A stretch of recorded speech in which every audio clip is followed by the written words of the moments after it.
Bom, depois dessa leitura, agora é a hora de nós vermos quais são as prestações, quais são os benefícios do regime geral, né? A lei vai usar essa expressão prestações. Essa previsão vai estar no artigo 18 da Lei 8213. E você vai ver três níveis de benefícios. Os benefícios para o segurado, os benefícios para os dependentes e os benefícios que protegem a ambos. Vamos olhar o slide agora para ver quais são esses benefícios. Vamos olhar a projeção? Pois bem, o artigo 18, parágrafo 1º, prevê que o segurado tem direito à aposentadoria por invalidez, aposentadoria por idade, aposentadoria por tempo de contribuição, aposentadoria especial, auxílio-doença, salário-família, salário-maternidade, auxílio-acidente. Agora é a vez de ver quais são os benefícios do dependente. Pensão por morte e auxílio-reclusão. Veja, existe um mito de que auxílio-reclusão é para o preso. Não, o auxílio-reclusão é para o dependente. Isso também pode ser uma pegadinha, né? Porque tem se disseminado muito nas redes sociais que o preso tem direito a um auxílio-reclusão. E aí você pode ser enganado. Se você for pelas redes sociais, você pode, e se cair uma questão desse tipo, você pode errar. Então é bom fique atento que auxílio-reclusão é um benefício que protege ao dependente. E por fim, tem os benefícios que servem a ambos, ao segurado e aos dependentes. É o serviço social e é a reabilitação profissional.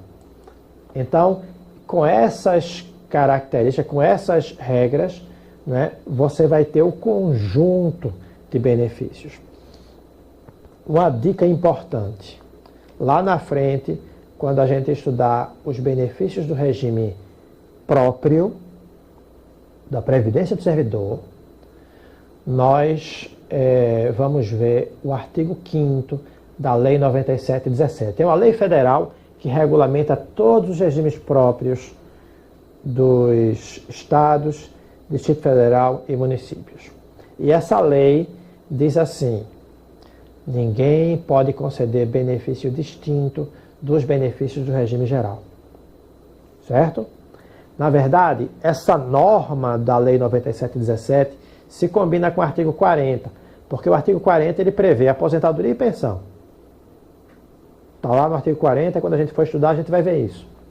E a Lei 97/17 diz assim: e no máximo, o regime próprio pode conceder os benefícios do regime geral. Pois bem, onde você vai encontrar quais são os benefícios máximos? Aqui, onde você acabou de ver, no artigo 18. Então, já antecipando o estudo do tema principal desse nosso direito previdenciário, que é a Previdência do Servidor Efetivo, você tem um regime próprio de previdência de um Estado, Distrito Federal e município, e também da própria União. Ele deve conceder, no mínimo, aposentadorias e pensões, e, no máximo, os benefícios do regime geral, que foram aqui elencados no artigo 18. Quem vai definir essa regra? A resposta é simples. É a lei do regime próprio do próprio ente federado. A lei do próprio ente federado é que vai fixar este benefício. Ok? Agora, a gente vai ver o que é salário de benefício e o que é renda mensal inicial, ainda no tocante ao regime geral de previdência social. Para isso, a gente olha aqui o artigo 29 da Lei 8213. Vamos ver o que é que diz o artigo 29? O salário de benefício consiste: inciso 1, para os benefícios de que tratam as alíneas B e C do inciso 1 do artigo 18, na média aritmética simples dos maiores salários de contribuição correspondentes a 80% de todo o período contributivo, multiplicada pelo fator previdenciário. 2. Para os benefícios de que tratam as alíneas A, dele dado, E e a linha H do inciso 1 do artigo 8º, na média aritmética simples dos maiores salários de contribuição correspondentes a 80% de todo o período contributivo. Pareceu complicado? Veja bem, o salário do benefício ele vai ter dois critérios possíveis. O primeiro critério é simplesmente o cálculo da média. O segundo critério é o cálculo da média vezes o fator previdenciário. Eu vou primeiro explicar o que é o cálculo da média, depois eu vou explicar o que é o fator previdenciário, para depois a gente entender quais são esses benefícios, tá bom? Bom, o que é a média das remunerações utilizadas como base de cálculo para as contribuições? Isso está previsto no artigo 201, né? Você já leu o artigo 201, está lá.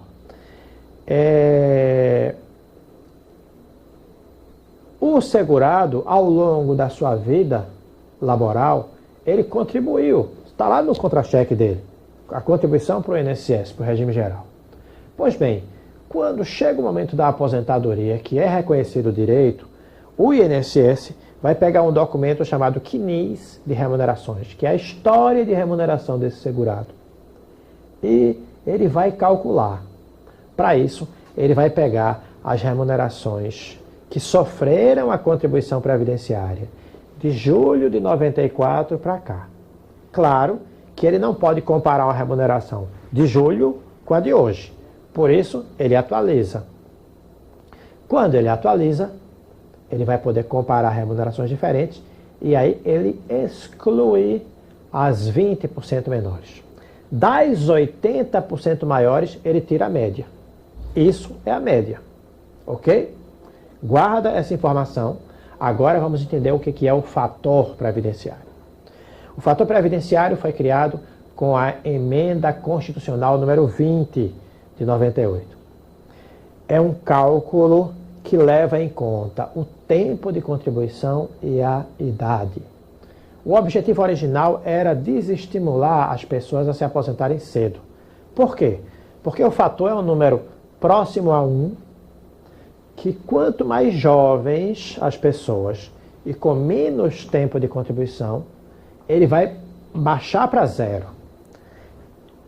E quanto mais velhas e com mais tempo de contribuição, ele vai ser superior a 1. Então, esse número do fator previdenciário vai ser multiplicado pela média que a gente acabou de ver. Então, imagine uma pessoa que começou a trabalhar, começou a trabalhar aos 18. 35 anos depois, um homem, ele terá 53 anos de idade. Uma mulher, 48. Pois bem, nesses casos, o fator previdenciário vai ser um número entre 0,6 e 0,7, a cada ano muda. Consequentemente, a média multiplicada por 0,6, 0,7 terá uma queda. Imagina que o segurado, esse segurado ou essa segurada, ao longo da vida ganhou em média R$4.000. E imagina que o fator previdenciário foi 0,6.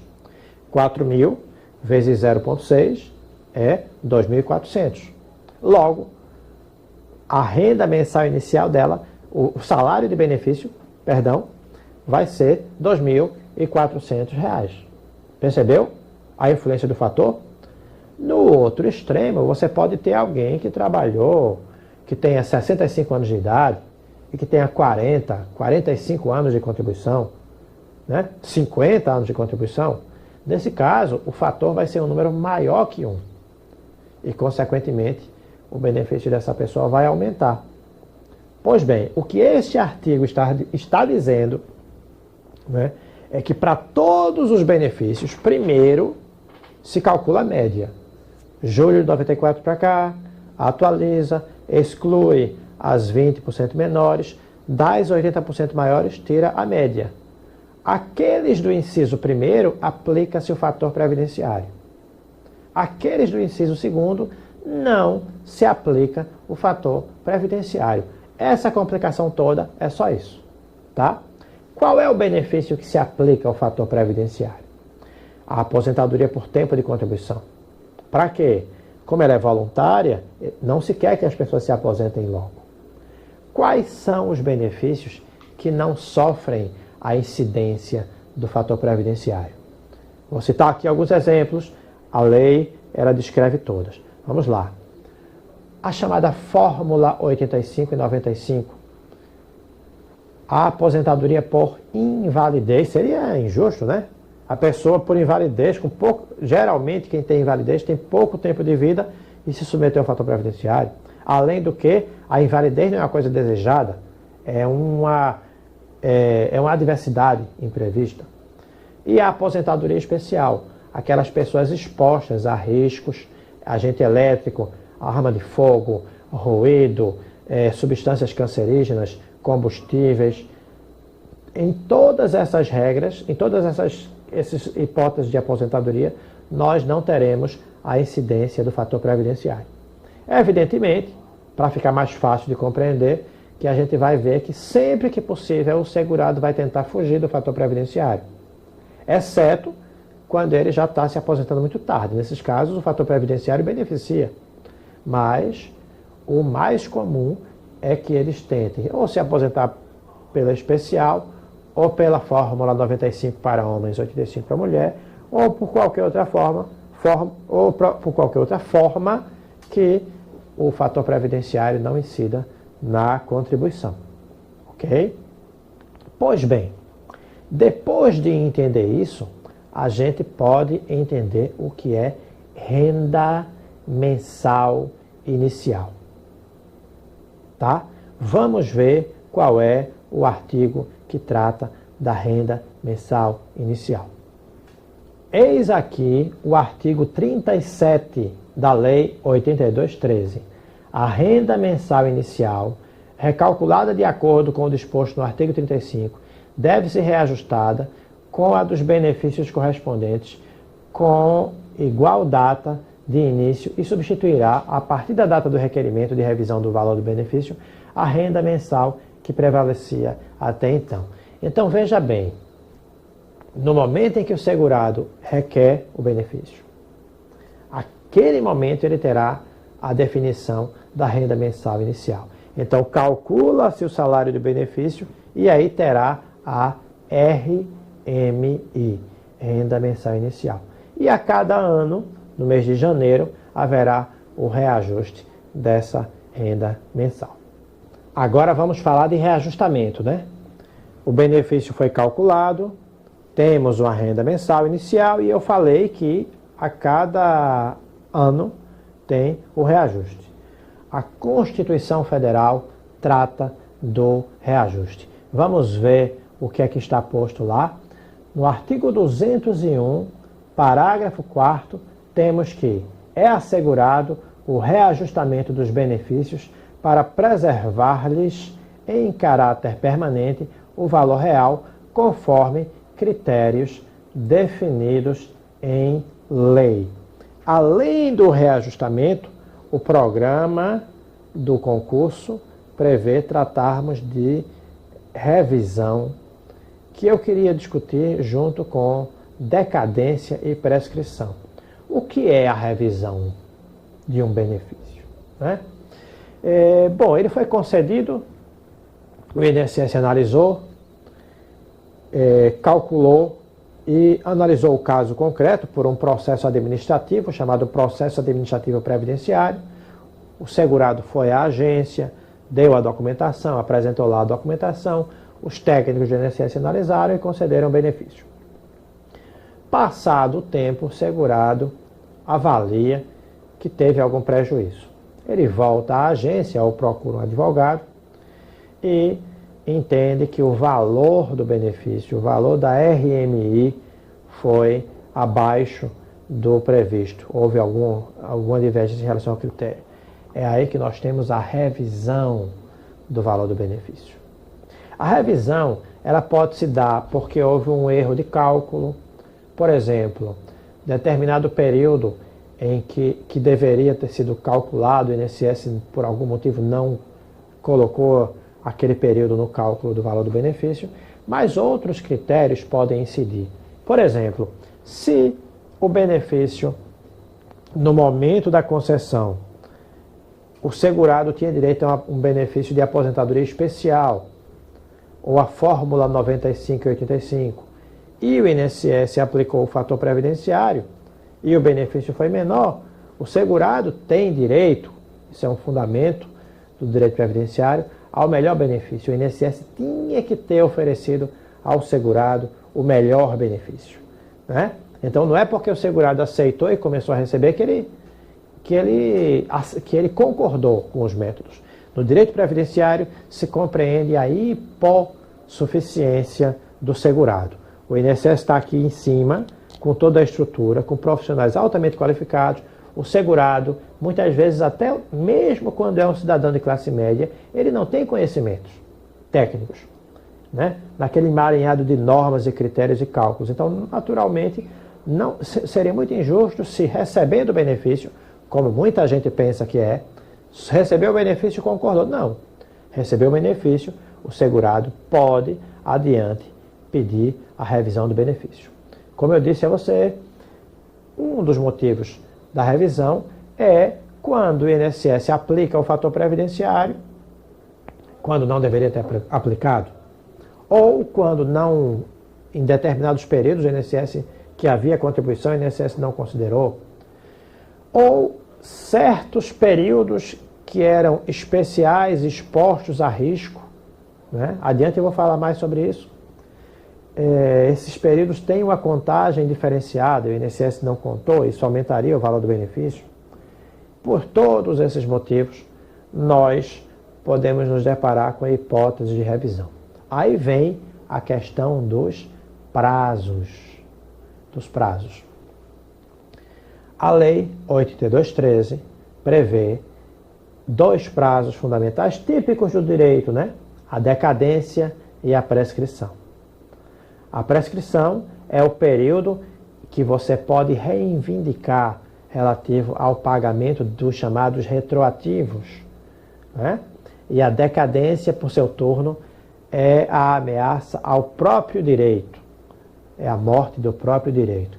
Pois bem, vamos ler agora o artigo 103 da Lei 8213, que trata da decadência e da prescrição relativa à revisão do valor dos benefícios. Vamos lá? Artigo 103. É de 10 anos, olha aí, o prazo de decadência de todo e qualquer direito ou ação do segurado ou beneficiário para a revisão do ato de concessão de benefício, a contar do dia 1º do mês seguinte ao do recebimento da primeira prestação, ou, quando for o caso, do dia em que tomar conhecimento da decisão indeferitória definitiva no âmbito administrativo. Olha o parágrafo único. Prescreve em 5 anos, a contar da data em que deveriam ter sido pagas toda e qualquer ação para haver prestações vencidas ou quaisquer restituições ou diferenças devidas pela Previdência Social, salvo o direito dos menores, incapazes, ausentes, na forma do Código Civil. Então, primeiro alerta: menores, incapazes e ausentes, contra eles não vai haver a prescrição. Mas vamos entender melhor, com a hipótese mais prática, essa figura da prescrição e da decadência. Imagina que o segurado quer a revisão do benefício 3 anos após a sua concessão. Está no campo, está no prazo da prescrição de 5 anos e da decadência. Não é verdade? Então, ele vai poder reivindicar todo o período. Agora imagina que ele só foi ao advogado, ou ele só compreendeu que havia sido lesado 6 anos depois. Ele pode ingressar com a ação? Pode, porque não houve decadência. O prazo decadencial é de 10 anos. Mas ele não vai poder reivindicar os 6 anos. Ele só vai poder reivindicar 5 anos. Porque o primeiro ano lá no passado prescreveu, tá? Então não houve decadência quanto ao direito. O direito ainda existe e ele pode mover a ação. Agora ele não vai poder reivindicar os 6 anos. Isso vale, por exemplo, para um caso de 9 anos. Mais uma vez, ele poderá ingressar a ação, porque o prazo decadencial é de 10 anos. Mas ele só vai poder reivindicar os últimos 5 anos, porque houve prescrição. E agora, uma hipótese ruim, uma hipótese lamentável, em que a revisão, a concessão do benefício aconteceu em 11 anos. Aí, com a decadência, ele não vai poder reivindicar nem a ação e muito menos qualquer retroativo, né? Porque aí, com a decadência, ele não vai mais poder pleitear. Tem uma ressalva que a jurisprudência vem reconhecendo, que é o seguinte: quando o segurado não pleiteou explicitamente o benefício no processo administrativo, não haverá decadência. O judiciário tem assim aceito, mas como os concursos são focados na letra da lei, a gente fica então com esta informação.